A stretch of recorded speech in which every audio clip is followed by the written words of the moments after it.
Observons l'intérieur de l'intestin grêle. Voici les replis intestinaux. Ils permettent d'augmenter la surface. La paroi interne de l'intestin grêle est recouverte de villosités. Regardons une villosité de plus près. Elle est tapissée d'un épithélium prismatique stratifié qui permet l'absorption des nutriments.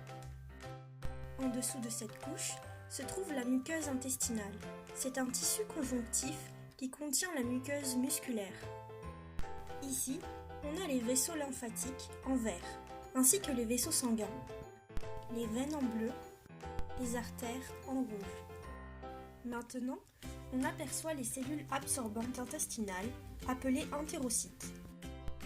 On retrouve dans ces cellules un mécanisme spécifique du transport du glucose depuis la lumière intestinale jusqu'à la circulation générale.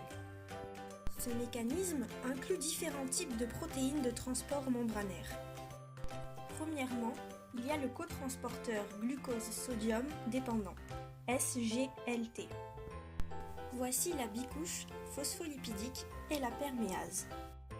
Le gradient électrochimique, GEC, du sodium est entrant, tandis que le gradient de concentration, GC, du glucose est sortant. La perméase permet l'entrée du sodium et du glucose grâce au GEC du sodium. Passons à la perméase unipore du glucose.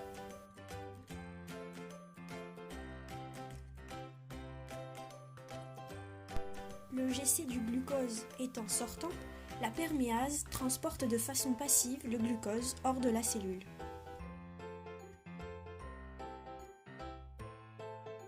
Le dernier transporteur impliqué est l'ATPase sodium-potassium. La source d'énergie utilisée est issue de la déphosphorylation de l'ATP. Par conséquent, le sodium et le potassium sont transportés contre leur GEC.